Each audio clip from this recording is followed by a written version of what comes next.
बच्चों will start with the next chapter respiration. Same है सब कुछ हसदेव भी, ठीक है। जैसे हमने रेस्पिरेशन इन प्लांट्स किया था, लगभग चीजें, इक्वेशंस, प्रोसेसेस आपके क्या है, सेम है। बट यहां जो रेस्पिरेशन है वो ज्यादा होनी है एनिमल्स में, मैमल्स में, हम में। क्यों? क्योंकि प्लांट्स को एनर्जी क्या चाहिए होती है कम। हम में और प्लांट में एनर्जी का इतना बड़ा डिफरेंस क्यों है? The very first thing is locomotion. We can move from one place to the other, है ना, but a plant does not move, so it does not require what, a lot of energy, but we require what, a lot of energy. दूसरा, हम लोग जो कि warm blooded है, हम लोग अपनी बॉडी का टेम्परेचर क्या रखते हैं, maintain.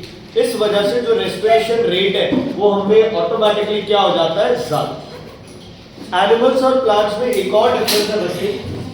Animals they take care of their young once.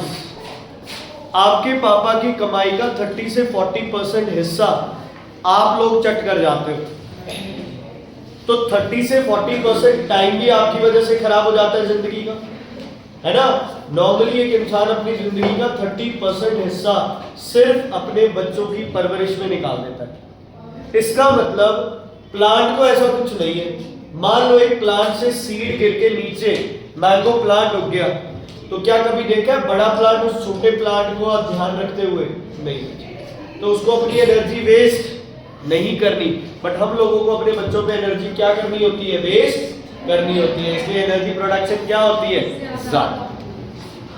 Okay, the need for respiration, this part respiration is the biochemical process releasing energy, जो कर चुके हैं आप। इक्वेशन सेम है बच्चे, बताना अगर रेस्पिरेशन की इक्वेशन कौन ब्रेक डाउन होता है, C6H12O6 plus O2 gives 6CO2 plus H2O कितने, 6 प्लस 38 ATP प्लस हीट। ठीक है बच्चे, ये कहां से मिलती है आपको? खाने से। खाने में क्या खाते हो? कार्बोहाइड्रेट और फैट और प्रोटीन।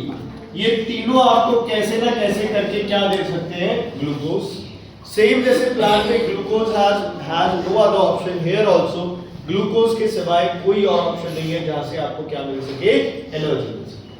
ऑक्सीजन हमें कहां से मिलती है बच्चे? एक प्रोसेस के थ्रू जिसका नाम है ब्रीथिंग। सांस लेना इज ब्रीथिंग, इसका टूटना ये रिएक्शन होना इज रेस्पिरेशन। ये जो आप सांस ले रहे हो ये रेस्पिरेशन नहीं है, ये क्या है, ये ब्रीथिंग। ब्रीथिंग नहीं बोलो, ब्रीथिंग। क्या है ये? ब्रीथिंग। ओके, सुनो ध्यान से, 5 इंपॉर्टेंट पॉइंट्स हैं, आप समझ जाओगे। This part of respiration yielding energy occurs inside living cell. ये कह रहा है लिविंग सेल में रेस्पिरेशन होती है। कौन करता है लिविंग सेल में रेस्पिरेशन? माइटोकॉन्ड्रिया। कौन करता है? माइटोकॉन्ड्रिया। याद है? Releases energy in the form of ATP. ATP से आप पहली बार 9th में इंट्रोड्यूस रिकमन जी कहां हुए थे? माइटोकॉन्ड्रिया के अंदर। Okay, the breakdown of glucose to form carbon dioxide and water does not occur in single step but in series of steps. वो 2 सीरीज ऑफ स्टेप्स आपको पता है ना, है ना। लेकिन वहां साइटोप्लाज्म था, यहाँ भी साइटोप्लाज्म है, वहां माइटोकॉन्ड्रिया था, यहाँ भी माइटोकॉन्ड्रिया। तो आपको पता है सीरीज ऑफ क्या होते हैं, स्टेप्स होते हैं। उसके बाद क्या एंजाइम चाहिए रेस्पिरेशन के लिए? क्या एंजाइम्स की रिक्वायरमेंट होती है? यस, एंजाइम की रिक्वायरमेंट होगी। The energy liberated in the form of ATP, adenosine triphosphate. और जब एनर्जी यूज नहीं होती तो किस में चेंज हो जाती है? ADP, adenosine triphosphate. Very good. ATP को डैश ऑफ द सेल बोलते हैं, energy currency of the cell. Why do we need energy? अगर सही हो तो यस बोल देना, नहीं तो कह देना सर गलत बोल देना। एनर्जी चाहिए for contraction of muscles, for movement, for conduction of impulses in nerve cell, for production of new cells, to keep our body warm, to produce enzymes and hormones, to form proteins from amino acids और amino acids को proteins को break down करके amino acids बनाना। मतलब for digestion do you require energy, churning movement, peristalsis, enzymes है ना, pepsin, trypsin, अमीलोक्सिन, सब के लिए क्या चाहिए? एनर्जी। देखो एनिमल्स नीड मोर एनर्जी। एक तो they have to look, they have to take care of the offsprings, very good. Second, they have to move, they have to move। और मूवमेंट किसके लिए चाहिए? खाने के लिए, बचाने के लिए, और vigorous activity। एक थोड़ा यस भी है इसमें, नो भी है। हमें अपना खाना चू करना पड़ता है ना, चबाना पड़ता है, तो उसके लिए भी हमें क्या चाहिए? ज्यादा एनर्जी चाहिए। प्लांट को ऐसा कुछ नहीं है। Birds and mammals still need more energy because we are warm blooded, और मैमल्स और वार्म ब्लडेड का दूसरा नाम we are endothermal, we are endothermal, we are homeothermal, endothermal and we are homeothermal. Okay. Shivering and clattering of teeth is an emergency activity of the muscle cell to produce extra heat to keep the body warm. ठीक है। Shivering, जब कांपने लग जाते हो, chattering start, क्लैटरिंग start हो जाती है, तो क्या हो गया? हीट बन रही है बॉडी में, ताकि बॉडी क्या हो जाए? गर्म हो जाए। ठीक है। सब जो कर चुके हैं वो सेम रिपीट हो रहा है। Okay. Glucose has no alternative. Glucose हमें मेनली कहां से मिलती है? कार्बोहाइड्रेट से, जिसमें आपने क्या किए थे? Monosaccharides, disaccharides, polysaccharide. मोनोसैकेराइड बताओ। Glucose, galactose, disucrose, maltose, lactose. Polysaccharide starch, cellulose, glycogen. ये सब एंड में टू टाट के क्या बना लेते हैं? Glucose, C6H12O6। सेलुलोज को छोड़ के। हाँ जी। मान लो मैं एक डियर हूं और सक्षम एक टाइगर है। मैं एक डियर हूं, मैं घास खाता हूं तो कार्बोहाइड्रेट्स मुझे मिल जाते हैं, है ना, या मुझे कोई आटा डाल देता है, कोई रोटी डाल देता है, जो भी है ना, मुझे मिल जाते हैं कार्बोहाइड्रेट्स। शेर का तो ये कोई कंसेप्ट ही नहीं है। शेर तो मांस खाता है और वो कार्बोहाइड्रेट किस पे चेंज हो जाते हैं? ग्लूकोज में। तो अगर कोई बोले कि शेर जिस मांस को खा रहा है उसमें ग्लूकोज है, तो वो ग्लूकोज बॉडी में डायरेक्टली यूज हो जाते हैं, तो ऐसा तो कुछ नहीं है। मतलब जितने भी फ्लैश ईटर्स हैं, दे ईट प्रोटीन्स, दे ईट प्रोटीन्स। उन्हें रेस्पिरेशन कैसे करते हैं वो? कनिका जी, मछली खाने के बाद ग्लूकोज कैसे बनती है आपकी बॉडी में?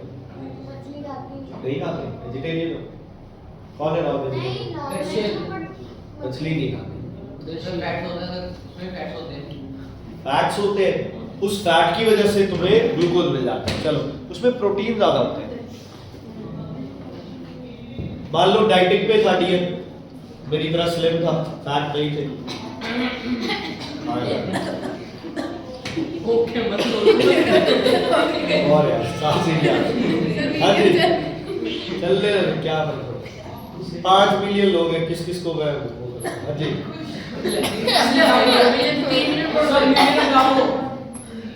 बोलो भाई। अगर आपको याद हो,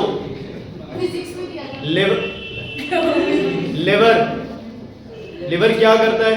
एक तो एक्स्ट्रा ग्लूकोज को किसमें चेंज करता है? ग्लाइकोजन में। एक एक्सेस अमीनो एसिड्स को ब्रेक डाउन करके यूरिया और बनाता है। आपको याद है एक प्रोटीन का यूज था इन केस ऑफ हसरत जी emergency, amino acids they change into glucose, amino acid they change into glucose. तो फ्लैश ईटर्स के अंदर अमीनो एसिड्स पहले किस में चेंज होंगे? ग्लूकोज में, तब जाके वो एनर्जी बन सकती है। मतलब ये कहना चाहता है कि ग्लूकोज का कोई ऑल्टरनेटिव नहीं। आपको ठंड लग रही है, स्वेटर पहन ली, स्वेटर नहीं मिले तो शॉल डाल लिया, शॉल नहीं है तो कोई हुडी पहन ली, जो मर्जी पहन लिया, है ना। आपने अपनी बॉडी को प्रोटेक्ट करना है। यहाँ कोई ऑप्शन नहीं है, यहाँ सिर्फ एक ही ऑप्शन है, दैट इज ग्लूकोज। तो हर फूड सब्सटेंस को अगर रेस्पिरेशन में पार्ट लेना है तो उसे किस में चेंज होना जरूरी है? ग्लूकोज। विटामिन से क्या एनर्जी मिलती है? नहीं। विटामिन से क्या एनर्जी मिलती है? नहीं। ओके, 2 kinds of respiration बताओ, एनारोबिक एंड एरोबिक। ये कौन सी रेस्पिरेशन है? एरोबिक, जो कि किसकी प्रेजेंस में हो रही है? ठीक है बच्चे, clear? Okay, anaerobic respiration in animal C6H12O6, इसमें बदलाव इसका फॉर्मूला क्या होता है? नहीं करना, लैक्टिक एसिड करना नहीं है। सिर्फ ग्लिसरॉल लैक्टिक एसिड भी कहते हैं, कुछ और होता है। नहीं, ग्लिसरॉल ग्लाइकोल। यार आराम से कर, मैं कोई छीन रहा हूं। लैक्टिक एसिड प्रोड्यूस होता है और साथ में कुछ भी नहीं बनता, इसमें सिर्फ एनर्जी रिलीज होती है, वो भी कितनी? 280। इसका आगे आएगा, ओ भाई इसका फॉर्मूला है तब ना, ओ भाई ठीक है, हाँ जी सर। ठीक है। तो प्लांट में एनारोबिक में क्या बन रहा था? इथेनॉल प्लस CO2, यहाँ क्या बन रहा है? Lactic acid. कौन सी रेस्पिरेशन है? एनारोबिक। कनिका जी, इसको ऑक्सीजन डेट भी बोलते हैं। Okay sir. What is debt? Dept नहीं कहना चाहिए, dent what is debt? Dent absence absence absence, lack loan, कर्जा, है ना? क्या होता है बच्चे, जस्ट फॉर एन एग्जांपल, आप लोग क्या करते हो जब भागना स्टार्ट करते हैं? देखो इस चीज को समझो, जैसे आप भागना स्टार्ट किए, है ना, तो नॉर्मली मेरी ये सांस है, जब मैं भागना स्टार्ट करूंगा तो सांस ज्यादा हो जाएगी।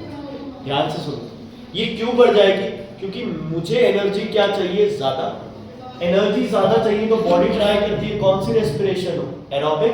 तो मुझे क्या ज्यादा चाहिए? ऑक्सीजन। ऑक्सीजन ज्यादा के लिए ऑटोमेटिकली मेरा ब्रीदिंग रेट क्या होगा? बढ़ जाएगा, है ना? नॉर्मली जो भी मैं 15-20 बार 1 मिनट में ब्रीथ करता हूँ, हो सकता है मैं 50, 60, 70 बार, 100 बार ब्रीदिंग रेट अपना क्या कर दूं? इंक्रीज कर दिया। अब कंडीशन ऐसी आ जाती है, ब्रीदिंग रेट इंक्रीज कर रहा है, मैं भाग रहा हूं, कोई मसल पेन नहीं है, बढ़िया तरीके से अपना जो भी काम होगा। लेकिन थोड़ी देर बाद रिकमन जी एक कंडीशन ऐसी आएगी जब हाथों पैरों में क्या होने स्टार्ट हो जाएगा? दर्द होना स्टार्ट हो जाएगा। क्या होना स्टार्ट हो जाएगा? दर्द। सॉरी, इसका मतलब क्या है? इसका मतलब ये है कि मेरी बॉडी को ऑक्सीजन क्या मिल रही है बच्चे? कम मिल रही है। ऑक्सीजन क्या मिल रही है? कम। ऑक्सीजन कम मिल रही है, लेकिन क्या प्रेजेंट है? ग्लूकोज प्रेजेंट है ना? कई बार घर में मेहमान आते हैं, ठीक है, आपने उन्हें समोसे के साथ चटनी ऑफर की है, ठीक है, मेहमान एकदम बढ़ गए, है ना, चटनी है नहीं, समोसे है, हम क्या कहते हैं? छोड़, समोसे ही दे दे, चटनी आएगी तब देखेंगे, है ना? पिज्जा देते हैं, ठीक है, अगर अपने पास वो टॉपिंग नहीं, हम कहते हैं कोई भी आ रही है, हम भी यही कहते हैं ना, आ रही है आप एक बार। यही बच्चे क्या कहता है? ये भी यही कहता है, मसल्स कहती है कि ग्लूकोज है तो उसे यूज कर लो, 38 ना तो कितनी मिल जाएगी? 280 की मिल जाएगी। कोई अकाउंट थोड़ी है, कोई बिल थोड़ी है, लेकिन उस चक्कर में क्या प्रोड्यूस होगा? Lactic acid. और ये लैक्टिक एसिड मसल्स को क्या कर देता है बच्चे? स्टिफ। क्या कर देता है मसल्स को? स्टिफ। स्टिफनेस आएगी मसल्स में, तो मसल्स में क्या होगी? पेन होगी, क्रैम्प्स आएंगे मसल्स में। एक बार सुनो, पूरा बता दो फिर पूछो, ठीक है? जब आप भाग रहे हो, ऑक्सीजन की सप्लाई कम हो रही है, हाथों पैरों में क्या होने लग जाएगा? दर्द। एक पॉइंट ऐसा आएगा जब आप और नहीं चल पाओगे, इसका मतलब वो लैक्टिक एसिड इतना ज्यादा है कि आपके हाथों पैरों में क्या होने लग रहा है? अब दर्द होने लग रहा है। अब एनारोबिक रेस्पिरेशन भी नहीं आपकी एनर्जी डिमांड को पूरा कर पा रही। चलो, भागा, हाथों पैरों में दर्द होने लग गया, फिर क्या करते हैं? रिलैक्स करते हैं। और अगर स्पेशली जो स्पोर्ट्स में जाते हैं लोग, तुम्हें पता है ना, वो रिलैक्सिंग वाली एक्सरसाइज ये कराते हैं ना, और लंबी सांस के साथ। ये क्यों कहते हैं ऐसे? ताकि आप जितनी ज्यादा सांस अंदर जाएगी, उतनी ज्यादा क्या जाएगी आपके पास? ऑक्सीजन। और ये लैक्टिक एसिड ज्यादा से ज्यादा ऑक्सीजन यूज करके क्या बना देगा? CO2 बना देगा। और जल्दी से जल्दी ये लैक्टिक एसिड आपकी बाजुओं से, हाथों पैरों से क्या होना चाहिए? बाहर निकलना चाहिए। क्या होना चाहिए आपकी बॉडी से बाहर? मतलब CO2 बनना चाहिए। इसका ब्रेकडाउन ये ग्लूकोज ही है, इनकम्प्लीट ब्रेकडाउन। नहीं, CO2 बन जाएगा उसका। लैक्टिक एसिड है वो, अगर मसल्स में रहेगा तो पेन होती रहेगी, ठीक है? जैसे ये यूरिक एसिड होते हैं, बोन पेन होती है ज्यादातर इसमें, लैक्टिक एसिड है ये मसल पेन करता है, ये पेन करता है, समझ आ गया बच्चे? तो ये एक तरह से एनारोबिक रेस्पिरेशन कौन सा है कंडीशन? ये it is a oxygen dead. Oxygen की एब्सेंस में बॉडी फिर भी 2 एटीपी बनाती है। मैं रीड कर रहा हूं, अगर समझ ना आए तो पूछ लेना। Anaerobic respiration may occur even in a body in the fast working skeletal muscles during continuous physical exercise, walking after long distances, swimming, wrestling, weightlifting. Our muscles work too fast. The product of anaerobic respiration in such muscles is which acid? Lactic acid. Accumulation of lactic acid gives a feeling of fatigue, thakavat. This is a condition may called oxygen debt. When you rest after such exercise, the lactic acid gets slowly oxidized by oxygen and the debt is cleared by producing carbon dioxide. By producing carbon dioxide. ठीक है बच्चे? Aerobic का तो ये हो गया। Anaerobic equation भी तुम्हें बता दी मैंने, तो दोनों इक्वेशन ठीक है। ओके, दोनों में से फास्ट प्रोसेस कौन सा होगा? Anaerobic slow. सब समान है तो जल्दी जल्दी चलेगा, जब समान नहीं है तो थोड़ा सा बॉडी क्या करेगी, टाइम। एनर्जी किसमें ज्यादा है? रेस्पिरेशन रुक गई, बॉडी खत्म। अगर मुझे इस उंगली को यहाँ प्रेस करना है ना, तो इसकी एनर्जी यही बनेगी, कहीं और से नहीं बनेगी। तो लगातार ग्लूकोज ऑक्सीजन बॉडी में सप्लाई बनती कैसे? शाबाश।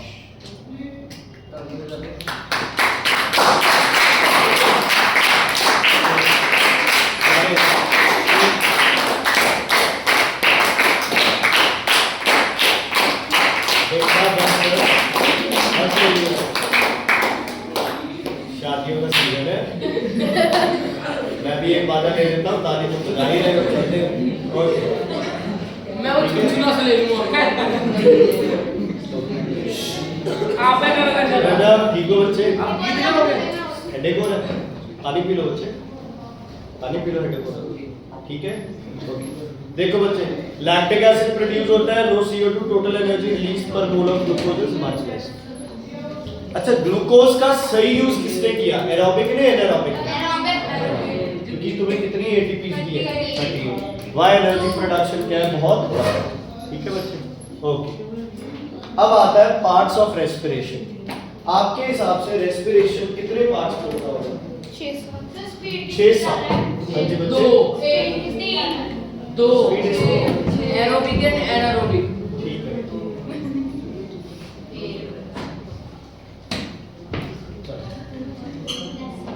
आपकी बॉडी में क्या ऑलरेडी प्रेजेंट है बच्चे? Glucose. You already have glucose in your body. This glucose is transferred to first what? Tissues. और टिश्यूज के बाद ये ग्लूकोज किसको मिलता है? सेल्स। ठीक है बच्चे, ध्यान से सुनो। सबसे पहला जो प्रोसेस है रेस्पिरेशन का, वो है ब्रीदिंग। क्या है? ब्रीदिंग। ठीक है। एक बच्चे मिसकंसेप्शन लगा लो, चाहे हम उसे गलत बोलते हैं, हम कहते हैं we breathe in oxygen and we leave carbon dioxide. ये गलत है।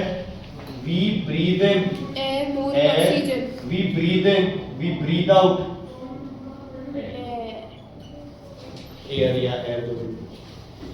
ठीक है, सिर्फ फर्क इतना है, जो एयर आप अंदर लेके जाते हैं बॉडी में, दोनों के अंदर 78% क्या होती है? नाइट्रोजन।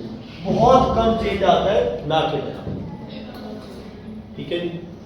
जो एयर आप अंदर जा रही है, एयर अगर पूरा आप सही बैलेंस के हिसाब से चलो, तो आपको पता है इसमें 21% क्या होती है सेक्शन जी? क्या होती है? 21% ऑक्सीजन। ठीक है। और CO2 लेवल अगर साफ सुथरी जगह है, कार्बन डाइऑक्साइड एमिशंस कम है, तो हमें पता है 0.03 to 0.4% आपके पास क्या होती है? क्या होती है बच्चे? कार्बन। जो एयर कहाँ जाती है? हमारी बॉडी के अंदर।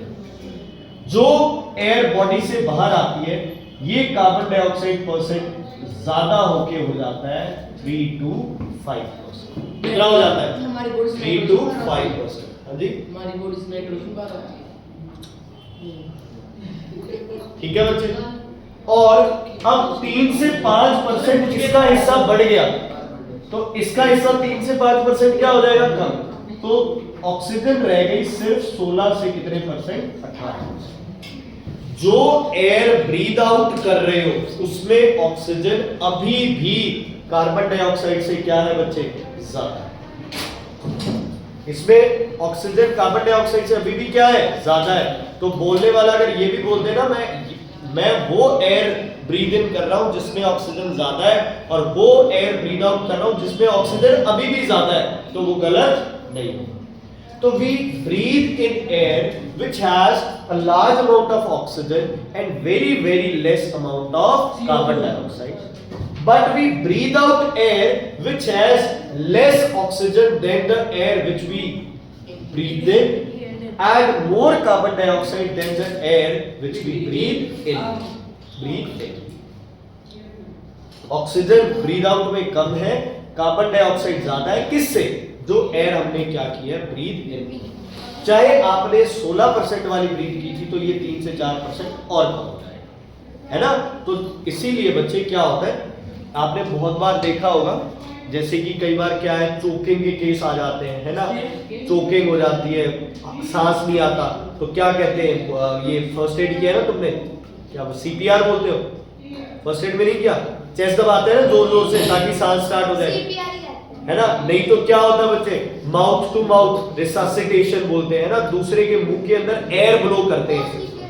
अब दिमाग तो ये चलता है भाई अगर एयर ब्लो कर रहे हो तो उसमें क्या है, कार्बन डाइऑक्साइड, लेकिन उसमें भी 16 से 18% क्या है बच्चे, ऑक्सीजन। तो उसको आप अकेली कार्बन डाइऑक्साइड नहीं दे रहे, उसके साथ साथ क्या है, ऑक्सीजन। इसीलिए सर्दियों के अंदर जब कंबल या रजाई अपने सर के ऊपर रख लेते हो आप, बिल्कुल उसे ढक लेते हो चारों तरफ से, हर एक जगह जहां से ठंड आ रही है उसको बंद कर लेते हो, तब भी हम दम घुट के मरते नहीं है। क्यों? क्योंकि जो एयर हम ब्रीद आउट कर रहे हैं उसमें अभी भी ऑक्सीजन है। हाँ, थोड़ी देर बाद दम घुटने लग जाता है क्योंकि कार्बन डाइऑक्साइड कंटेंट इतना ज्यादा हो जाता है कि ऑक्सीजन भी तो उतना ही ज्यादा हो रहा है, कम होता जा रहा है यार। ऑक्सीजन हम छोड़ रहे हैं, 16 से 18% हमारे बाहर आ रही है। इसके बाद इसको अंदर लेगा तो इसके बाद क्या रह जाएगी, इसके बाद क्या रह जाएगी, 11 से 13%, इसके बाद क्या रह जाएगी, 6 से 8%, इसके बाद क्या रह जाएगी, 1 से 5%, इसके बाद क्या रह जाएगी, और कम हो जाएगी। थोड़ा सा कॉमन सेंस यूज करो शेर खान, ऐसे नहीं चलेगा। समझ आ गई ये बात? ब्रीदिंग क्या है? ब्रीदिंग एक फिजिकल प्रोसेस है या कोई केमिकल रिएक्शन हो, फिजिकल प्रोसेस, ठीक है जी। देखो सबसे पहली बात, जब आप ब्रीद इन करते हो, ठीक है, हमें आदत है हम अपना पेट फुला लेते हैं, जो ये एसी हवा देते हैं इसमें भी सेम है, वही होती है ऐसे। हाँ, लेकिन ये जो एसी में तो लगभग ये प्योरीफाई, हाँ, देखो अब क्या होता है बच्चे, जब आप ब्रीद इन करते हो,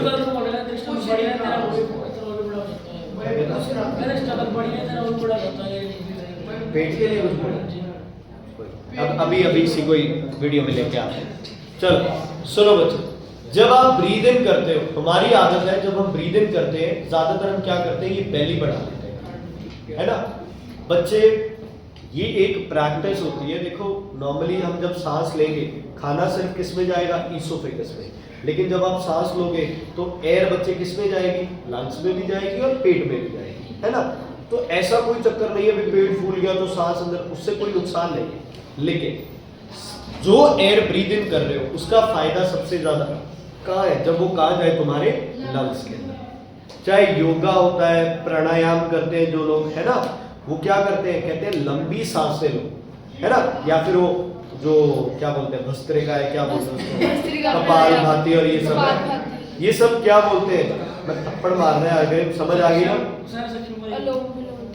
तो हर चीज क्या करती है, आपकी ब्रीदिंग एक्सरसाइज होती है। और कहते हैं ब्रीदिंग एक्सरसाइज से बॉडी ठीक कैसे हो जाती है, क्योंकि ब्रीदिंग से क्या ज्यादा मिलेगी, ऑक्सीजन। लंग्स की कैपेसिटी क्या होनी चाहिए, ज्यादा। Just for a simple example, या कितने ऐसे लोग हैं जो बच्चे घर पे उठ के पानी का ग्लास भी नहीं लेते होंगे, है ना, वहां के लिए भी स्कूटी रखी होगी। 10 कदम हम नहीं चलते हैं दिन के अंदर, हर रोज आदत डालो चलने की, भागने की, वो आपके लंग्स की कैपेसिटी को क्या करेगा, लंग्स की कैपेसिटी को क्या करेगा बच्चे, इंक्रीज करेगा। जस्ट फॉर सिंपल एग्जांपल, घर पे जाना, 2 बार भाग के सीढ़ियां चढ़ना, अगर सांस चढ़ रही है तो समझ जाओ तुम्हारे लंग्स की कैपेसिटी क्या है, कम है। आप 10 दिन 2 बार सीढ़ियां चढ़ो, 10 दिन के बाद 2 बार सीढ़ियां चढ़ोगे, तुम्हें लगेगा ही नहीं कि सांस चढ़ी है, क्योंकि लंग्स की कैपेसिटी को क्या करना है, इंक्रीज करना। तो ब्रीदिंग एक सिंगल प्रोसेस नहीं है, हमारे अपर बॉडी को और एब्डोमेन को, इसको बोलते हैं थोरेसिक, इसको बोलते हैं एब्डोमेन। यहाँ एक मस्कुलर लेयर है जिसका नाम है बच्चे क्या, डायाफ्राम। क्या है वो, डायाफ्राम। ऐसे, ठीक है जी। यहाँ आपके क्या है बच्चे, दोनों तरफ हमारे क्या है, लंग्स है, ये क्या है, डायाफ्राम है, ठीक है जी। ओके, रिब्स की मसल्स, कौन सा जॉइंट है, रिब्स की जॉइंट पार्शियली मूवेबल, याद है। वेरी लेस मूवमेंट किसमें होती है, कंस्ट्रिक्टेड मूवमेंट किसमें होती है, रिब्स वाले में। ये इमूवेबल है रिब्स वाले। जब बच्चे हम सांस अंदर लेते हैं, देखो सब लोग क्या है, ऑब्जर्व करोगे, जब आप सांस अंदर लोगे तो ये चेस्ट रीजन है, ये फूलेगा, ठीक है, मुंह बंद रखना है। सांस लो, सांस लो, लो बच्चे सांस लो, चेस्ट रीजन बढ़ता है। इसका मतलब जो रिब्स है, रिब्स है, सांस छोड़ेगा क्या, जो रिब्स है ये ऑटोमेटिकली क्या आएंगे, बाहर की तरफ, डायाफ्राम जाएगा नीचे, एरिया बढ़ गया तो प्रेशर क्या होगा, कम। एरिया बढ़ गया तो अंदर प्रेशर क्या हो गया भाई, मैं दोबारा नहीं बताऊंगा तीनों को, तुझे क्या मतलब है। अगर एरिया बढ़ गया तो अंदर प्रेशर क्या हो जाएगा, कम, तो बाहर की एयर ऑटोमेटिक अंदर आएगी। तुम्हें ऐसे लग रहा है कि तुम एयर खींचे जा रहे हो, तुम्हारे करने से कुछ नहीं होगा। हम सिर्फ हमारे डायाफ्राम को क्या करते हैं, फ्लैट। हमारा डायाफ्राम क्या होता है, फ्लैट, रिब्स क्या आते हैं बाहर, डायाफ्राम फ्लैट, रिब्स बाहर, तो अंदर की स्पेस क्या हो गई, ज्यादा, स्पेस ज्यादा, एरिया ज्यादा, तो प्रेशर क्या हो गया, कम। बाहर प्रेशर क्या है, ज्यादा, अंदर प्रेशर क्या है, कम, तो एयर अंदर बाहर से अंदर। ब्रीथ इन, जब ब्रीथ आउट करते हैं, है ना, तो रिलैक्स होते हैं, शोल्डर भी गिरते हैं, मतलब ये सारी चीज क्या हो जाती है, कॉम्प्रेस, एरिया क्या हो गया, कम, डायाफ्राम वापस क्या हो जाता है, डोम शेप, एरिया क्या हो गया, कम, एरिया कम अंदर, तो प्रेशर क्या हो गया, ज्यादा, तो ब्रीथ आउट। क्या करते हैं, breathe out. Is it clear. हाँ, थोड़ा बहुत ब्रीदिंग हमारे कंट्रोल में, still we put it in the category of the autonomic activities. क्यों, क्योंकि ब्रीदिंग को हम ज्यादा देर तक रोक नहीं सकते। कोई भी इंसान अपनी सांस रोक के मर नहीं सकता, ये ध्यान रखना। हम 1 मिनट रोके, 2 मिनट रोके, जितने मर्जी टाइम रोक ले, अगर कोई बोले भी मैंने अपनी सांस रोक के मरना है, सुसाइड करना है, कोई ये सुसाइड नहीं कर सकता, क्योंकि एक पॉइंट ऐसा आएगा जब आप जो मर्जी करते हो, बॉडी ऑटोमेटिकली एयर को इनहेल करा देगी। हाँ, कोई एंटैंगल कर देता है, फोर्सफुली कर देता है, तो एक पीरियड के बाद जब ऑक्सीजन नहीं मिलेगी तो सबसे पहले कौन रुकेगा, तुम्हारा मेडुला, मेडुला बंद तो हार्ट बंद, हार्ट बंद तो बॉडी में सारी सप्लाई क्या हो जाएगी, zero. Soon low, breathing, it is a physical process in which atmospheric air is taken in and forced out। अगर कुछ देर के लिए हमारा दिल बाहर चला जाए, आपका दिल बाहर निकाल दिया जाए तो हम जिएंगे। वो सिर्फ गाने हैं जो तू सुनता है, भी मेरा दिल वो ले गई और उसका दिल मैंने ले आया, भाई वो ट्रांसफर में टाइम लगा होगा, वो ऐसे ट्रांसफर नहीं है। दिल निकाल दिया जाए कुछ मिनट के लिए, हम वो कुछ मिनट जिएंगे। वो कहने की बातें हैं, भी उसका दिल लेके मेरी उम्र बढ़ गई और ये हो गया, वो नहीं होता। 2-4 मिनट दिल निकाल। बेटा, आपके बॉडी में ब्लड सप्लाई जो है वो चलनी चाहिए, चाहे वो आप नेचुरल हार्ट से हो, चाहे ऑपरेशन के टाइम नेचुरल हार्ट से तुम्हारा कनेक्शन काट के एक मशीन के साथ जोड़ा जाता है, जिसे आर्टिफिशियल हार्ट बोलते हो। हाँ, अगर आप ये बोलो कि सर्कुलेशन बंद हो जाए 1-2 मिनट के लिए, अगर ये बोलो तो बॉडी डेड है, 2-4 मिनट का दिल निकाल रहे और कुछ भी नहीं किया ना, डेड है। फिर वापस डाल डालते तो क्या बात है, हम वापस निकाल के चले जाते हैं प्रॉपर सही करके। बेटा सेल थोड़ी है, तेरे में सेल डाल के तो फिर तारी उड़ाने लग जाएगा, सेल निकाल दिया जाएगा वापस। दिल है भाई, नेचुरल, यही तो चीज हम कर नहीं पा रहे। सारी गेम जाए मेरे आप बजा को मैं खींचना पड़ा। आपने कहा जो जैसा होता है वैसे ही बजाते हैं। ओके सुनो इधर, सर गलत बोल रहा है सर, कुछ नहीं कहा इसको, आपने कहते बात में समझदार इंसान चुप कर, बेवकूफ बोलते रहते हैं। देखो ब्रीदिंग हो गया प्रोसेस। अब जो हमने ऑक्सीजन ली है वो कहाँ है? लंग्स के अंदर। लंग्स से उसको बॉडी में, पूरी बॉडी में जाना है, मतलब लंग्स के अंदर कौन आएगा? ब्लड आएगा, है ना? कौन आएगा? कौन आएगा बच्चे? ब्लड। ठीक है, ध्यान से सुन लो। आज एक कहानी सुनाता हूँ, और सुनिए। चुप गया एटम कर दिया sir let's head down. Anshul Rudra बोलते तो तेरा नाम निकाल दो। ओके सुनो, ध्यान से सुनो बच्चे। लंग्स के अंदर ब्लड आता है बच्चे, कहां से? हार्ट से। कहां से ब्लड आता है? हार्ट से। अगर पिछला साल याद हो तुम्हें तो पल्मोनरी आर्टरी अकेली ऐसी आर्टरी है जो डीऑक्सीजनेटेड ब्लड लेके आती है किसको? लंग्स को। लंग्स उस ब्लड को प्यूरिफाई करता है। बॉडी में प्यूरिफिकेशन ऑफ ब्लड का मतलब है CO2 ले लेता है और उस ब्लड में क्या डाल देता है? ऑक्सीजन। लंग्स वो ब्लड वापस किसको भेजते हैं? हार्ट को, बाय पल्मोनरी वेन। हार्ट से ये ब्लड बाहर जाता है through a blood vessel called aorta, and heart में आता किस ब्लड? मैंने कहा सुपीरियर है, ठीक है, सुपीरियर। ओके। आपके पास एक ब्लड सेल्स होते हैं जिनको बोलते हैं RBC, जिनका नाम है एरिथ्रोसाइट्स। एरिथ्रोसाइट्स आपके ब्लड में, ये लगा लो, हर जगह प्रेजेंट। एक ड्रॉप ब्लड के अंदर भी 2 लाख से 2.5 लाख एरिथ्रोसाइट्स प्रेजेंट। तो इमेजिन करो भी ब्लड में हर जगह क्या प्रेजेंट है? एरिथ्रोसाइट्स। एरिथ्रोसाइट्स का एक पिगमेंट होता है जिसका नाम है हीमोग्लोबिन। क्या नाम है? हीमोग्लोबिन।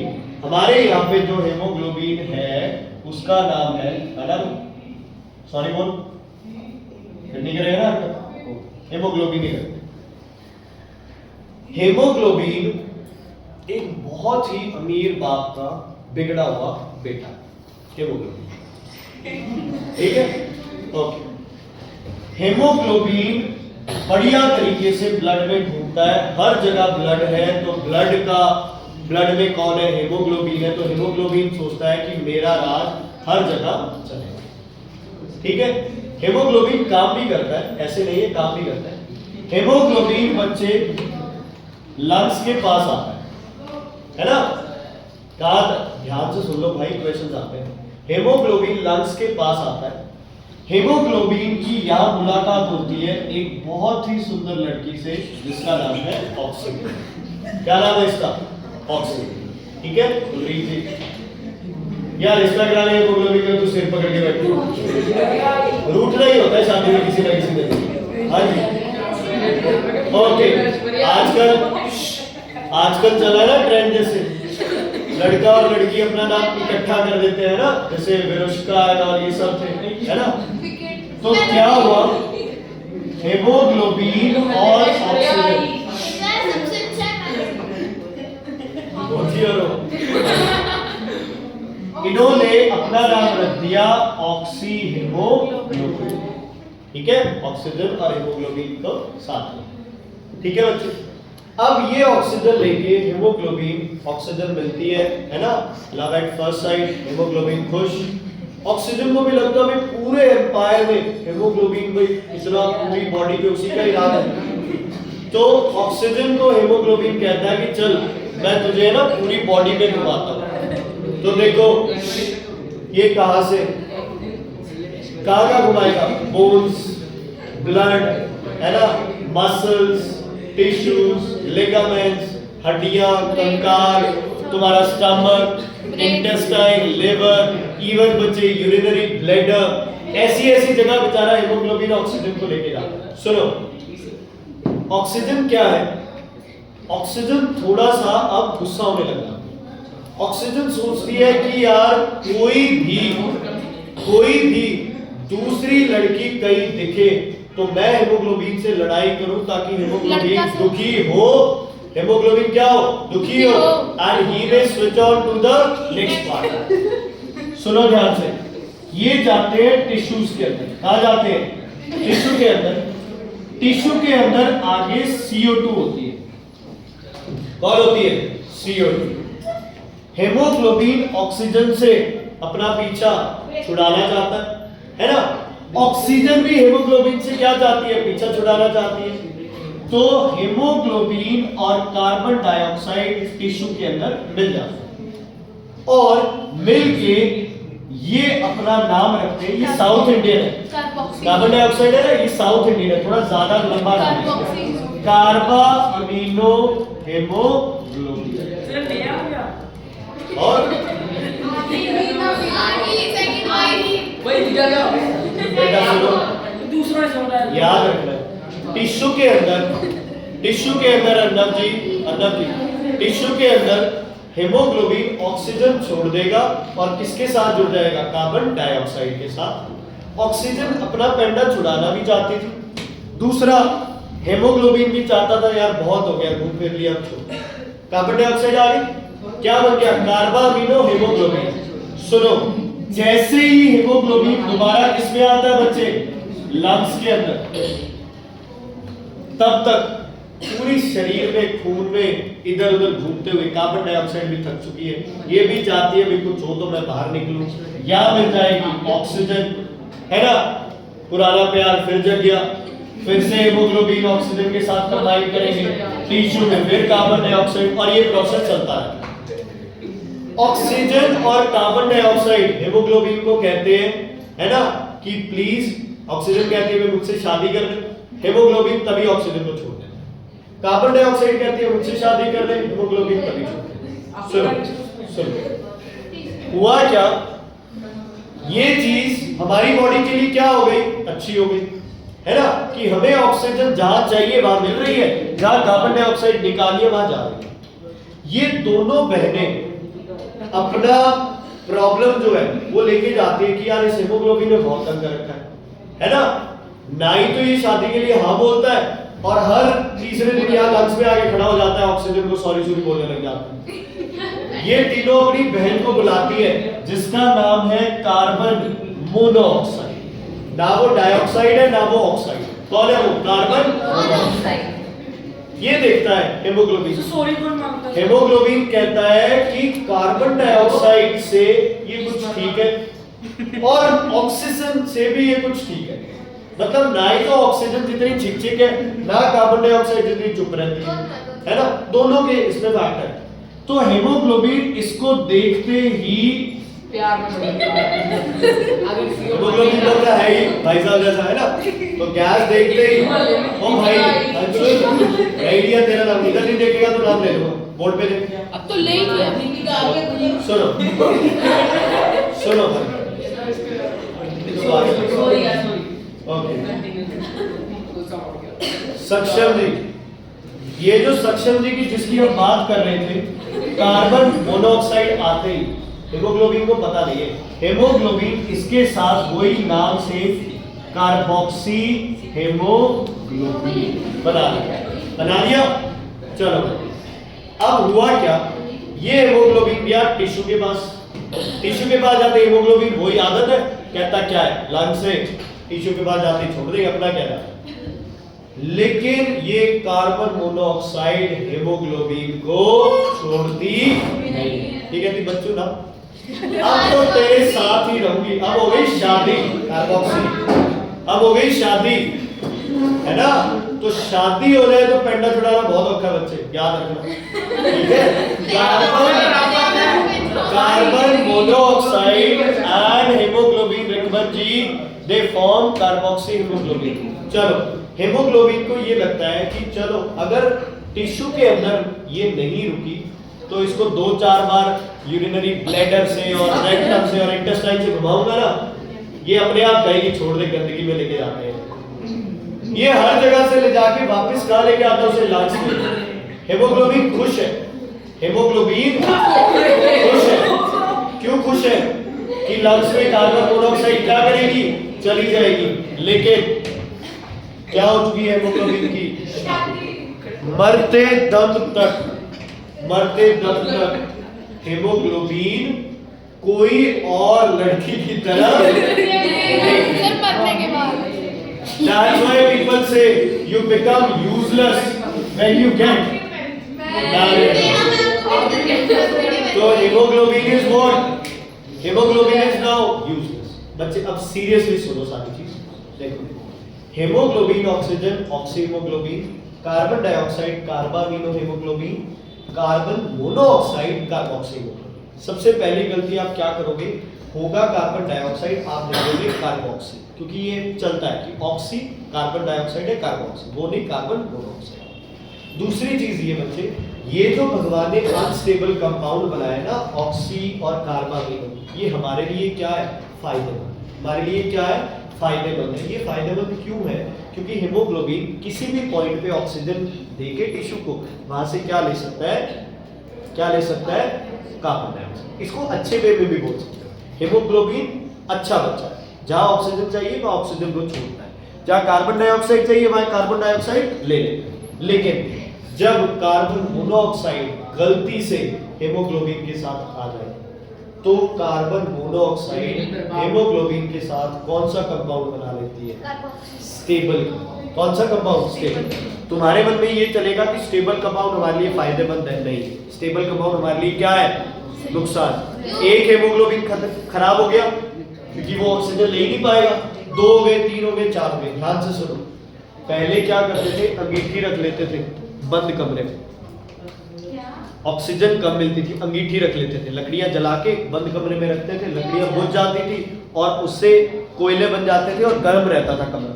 लेकिन प्रॉब्लम क्या आती थी, कमरे में ऑक्सीजन जब कम होगी तो कार्बन डाइऑक्साइड की जगह क्या बनेगी, कार्बन मोनोऑक्साइड। पता भी नहीं चलेगा, कोई स्मेल नहीं है कार्बन मोनोऑक्साइड की। आराम से लेटे हुए हो, लेटे लेटे ही हार्ट अटैक आ जाएगा, हार्ट फेल हो जाएगा और मर जाओगे। इसीलिए कार्बन मोनोऑक्साइड को बोलते हैं साइलेंट किलर। क्या बोलते हैं, साइलेंट किलर। अगर इस कमरे में कार्बन मोनोऑक्साइड है तो हमें पता भी नहीं चलेगा। हमें पता कब चलेगा, जब हमें चक्कर आने लग जाएंगे, डिजीनेस फील होगी, है ना, चेस्ट पेन होना स्टार्ट हो जाएगा। क्यों, क्योंकि हो सकता है बॉडी में एक बड़ा फ्रैक्शन हेमोग्लोबिन का क्या हो गया, क्या हो गया, यूजलेस। क्या हो गया, यूजलेस। ये जो हेमोग्लोबिन वाला प्रोसेस है, पहला किया था अपने ब्रीदिंग, इस प्रोसेस को बोलते हैं gaseous transport and gaseous exchange. Who transports oxygen and carbon dioxide? Hemoglobin present in the red blood cells. Haemoglobin के लिए कौन सा मिनरल एलिमेंट चाहिए, आयरन। कौन सा चाहिए, आयरन। ठीक है बच्चे, ओके। उसके बाद अगर कार्बन मोनोऑक्साइड है तो हेमोग्लोबिन क्या हो जाएगा, यूजलेस। अब हमने क्या किया, ऑक्सीजन को नोज से ब्रीथ करके लंग्स में लाके वहां से ऑक्सीजन को किस में भेज दिया, ब्लड में। अगले 2 स्टेप क्या होंगे, पहले टिश्यू में जाएगा, फिर किस में जाएगा, सेल में, और फिर जो भी माइटोकॉन्ड्रिया वाला क्रेब्स साइकिल है वो। ठीक है बच्चे, तो रेस्पिरेशन कितने स्टेप्स में चलता है तुम्हारा, 4 स्टेप्स। कितने स्टेप्स में चलता है, 4 स्टेप्स। ठीक है, breathing, gaseous transport, tissue, respiration and cellular. Sir हमारे आसपास बिल्कुल भी कार्बन मोनोऑक्साइड होती है बच्चे, लेकिन एक बड़ी अमाउंट में नहीं है जो आपको नुकसान पहुंचा सकती। थोड़ा बहुत पहुंचा, थोड़ा बहुत पहुंचा। संडे को है ना, अगर काम कम हो, संडे को काम कम हो, मैंने पहले भी बोला था तुम्हें, रेलवे मैन जरूर देखना। अगर इधर उधर से यार तुम फोन पे रील्स वगैरह, यूट्यूब वीडियो जो भी देखते हो, नेटफ्लिक्स पे है ना, रेलवे मैन जरूर देखना, बहुत अच्छी सीरीज है बच्चे। उस पे था ये क्या बोलते हैं ना, भोपाल, हाँ भोपाल ट्रेजेडी पे बेस्ड है बच्चे। बहुत बहुत अच्छी सीरीज है, मतलब उसमें सीरियसली यार, मतलब इंस्पिरेशन भी है, गलतियां भी है, चीजें मतलब कैसे चीजें बिगड़ जाती है। मिथाइल आइसोसाइनेट बच्चे गैस दिए, वो क्या हो गई थी, भोपाल के अंदर लीकेज हो गया, तो रातों रात बच्चे 15,000 लोग मर गए थे, मतलब चलते चलते लोग गिर रहे थे। ठीक है, मुझे फोन नहीं होती, ऐसे ही रहता है। अब पता है आप किस वजह से डेथ होती है, हेमोग्लोबिन क्या हो गए, यूजलेस, तो ऑक्सीजन पहुंचेगी नहीं। मान लो अब ट्रेन क्या करती है भाई, ट्रेन बीकानेर से चंडीगढ़ जाती है, बीकानेर से भर के जाती है, चंडीगढ़ जाके खाली हो जाती है, वहां से भरती है, बीकानेर खाली हो जाती है। मान लो बीकानेर से ट्रेन लोगों से भर के जाए, चंडीगढ़ जाके भी भरी रहे, है ना, और वहां से भर के वैसी की वैसी बीकानेर आ जाए, तो उस ट्रेन का आपको कोई यूज है नहीं है। तो हेमोग्लोबिन जैसे ही कार्बन मोनोऑक्साइड आती है, हेमोग्लोबिन क्या होता है, यूजलेस। ठीक है बच्चे, अब कल का होमवर्क है ए एक्सरसाइज हाइड्रोजन चैप्टर की सॉल्व करके आओगे, मैं डाउट शुरू कल डी बोला था ना मैंने, Yes, sir. ए करके आती है।